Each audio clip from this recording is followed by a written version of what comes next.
Well, greetings there, fellow repairers of Land Rovers and various other things. I'm going to do something a bit different today. Usually mainly focus on external repairs, but there are a few internal things that I need to do to my car. One of them is this replacing, because it's kind of, well, what I've done is I've replaced this before and I used the kind of leatherette stuff and it's cracked again, and I couldn't find like a suitable material last time I did it, so I bought this kind of slightly thicker stuff. You'll see it when I take it apart, and it's not very flexible really, so it's kind of gonna just crack again because it's not flexible. So I'm going to take this off and I'm going to sew myself another Gearshift Gaiter. Hi there, if you're enjoying the content on my channel, please like and subscribe and join me on my further repair adventures. Thank you. So what we're going to do is, to get this off, is we're going to pull it up nice and hard like that. In fact, it all came out in one go. There you go. Partly probably because this is a bit thicker than it should be. So you've got everything that comes off together. So you've got the gear knob and the Gearshift Gaiter. Okay, it's novel to be doing something inside, so I've got this off the car. This bit is just pops off, so the gear knob pops off, and underneath it is this nice rubber ring that you want to keep. So you want to keep those safe. Put that up there. That's the top of the thingy, and then it was just stuck on when I did it with some sort of contact adhesive, so you kind of got to just peel it off and see where you get to. So that's what I'm going to do now.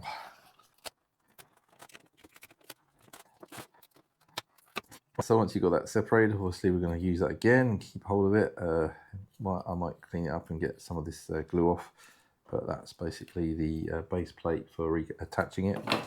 And then we've got our actual damaged gaiter. So I don't know how easy it is to see again, but this is kind of splitting. And it wasn't, I didn't do it that long ago, but this material's a bit thicker, so this is not such good material. It's a bit thicker. It's probably about a millimetre or so thick, but it's not the like ultra flexible stuff which I have bought. I'll show you that in a bit. And what we're going to do is we're going to use this as our template to make a new one. So we're going to have to take all these pieces apart. Now, like I said, I've made this before, so I know it works, but when you've got the original one, and if it is damaged, just take it off very carefully, because you want all of the panels, and you're going to do the same thing. Get all of the panels, unpick them, and then you've got your template for making your new pieces, which will then sew together using a sewing machine. The ideal tool for this is one of these unpicker things that you get. You just hook it and find the stitches, and then they basically cut through the thread, and it allows you to just unpick where the stitches are.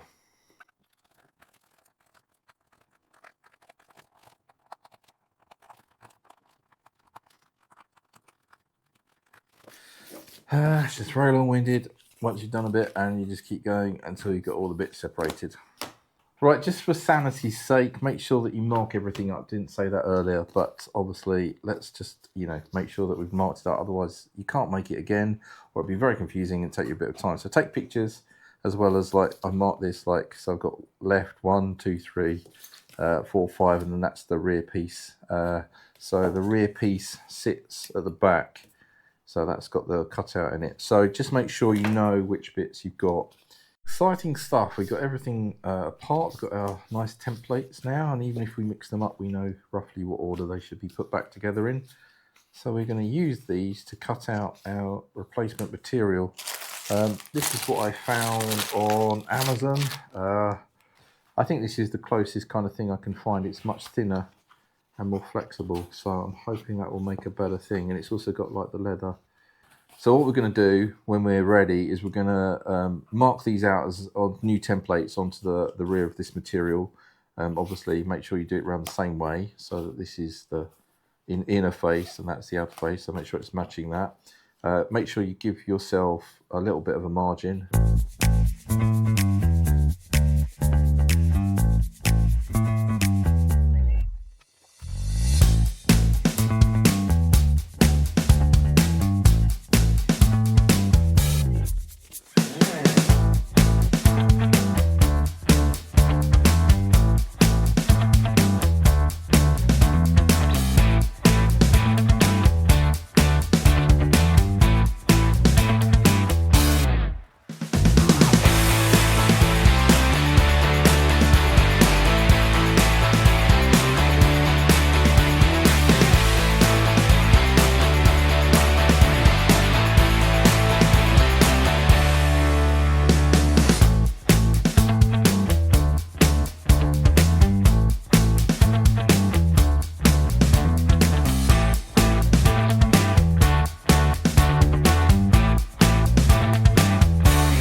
cutting out, that's what we end up with, is our new bunch of templates here, which look okay. I know they look a bit wrong, but what will happen is the magic is when we sew them all back together, they will magically turn back into what they should. So these are going to be sewn together. So we've got 2 and 3 here.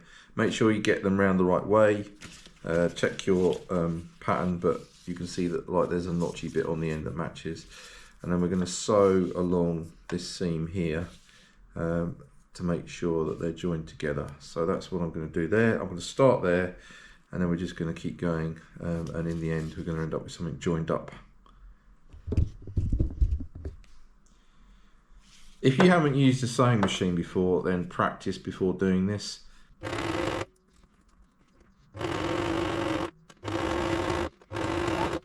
Just from experience last time, this is the way I did it. I started with the thinnest pieces because that seemed to be the hardest thing. And then once you've got it, you've got your initial stitch. You can see that once you turn it back to front, you've got the nice stitch coming down here. And that should look nice once we get it back to the car. So we're going to just carry on and do the rest of the pieces. Okay, assuming everything goes to plan, you're going to end up with this kind of thing. It looks a bit awful at this point, but the magic happens when you turn it inside out, and suddenly it will transform itself into your gear stick gaiter. So this isn't going to be perfect like they come out of the factory, but this is certainly a good enough thing. You need a hole at the top because that's where we're going to put the gear knob back in. And then the rest of it, you're going to check that it's roughly the correct kind of shape. So it's hard to tell without it being on the car, but actually, and then we're going to use the frame that we've got. So we're going to have to stick this back onto the frame, and that's what these sort of cut out bits are for. And I've got to cut out this little square here so that we've got, so it gives you the position. So this little bit here is where, well, this little rectangle gets cut out. Once you cut that out, you can start to actually position this over the top and start sticking it back on. 2,000 years later. Okay, so once we've got our thingy attached to the bottom bit, which is to be honest is the bit I hate the most because it's a pain in the bum to glue it all on there, and even then it's sort of not properly stuck on a little bit, but don't worry because that's hidden once you clip it back in. We do the magic bit now where we're going to put the gear knob back on. So you've got to do your back to front thing again, where you're going to pull this through, and that is why we kept the bits that we got. So we have to get the gear knob, and then we're going to pull it, get the gear knob, and you're going to push it through this kind of bit here where we've got these bits. And that's why we've got this nice rubber band. It is a bit of a faff again to get this on, but we're going to do that. So get this lined up as nicely as possible. And when this goes over the top, it's going to grip onto the, what do you call it? The bit on the gear knob where it holds everything together. Just going to get it lined up nicely.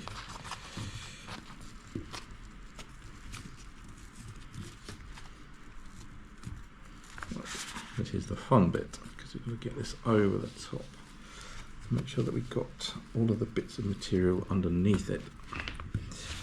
Otherwise, it will not. So you're going to roll that down, and it has to go into the groove again that's underneath. There you go. So that's got to be sitting in the groove. And then once you've got that there, so that's in the groove, you're going to pull back up.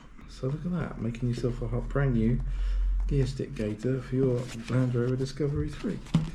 Right, going to put this over the top and then clip it back in, put the gear knob on just a bit, work out where your edges are. And there you go, a DIY gear stick gaiter for your Land Rover Discovery 3.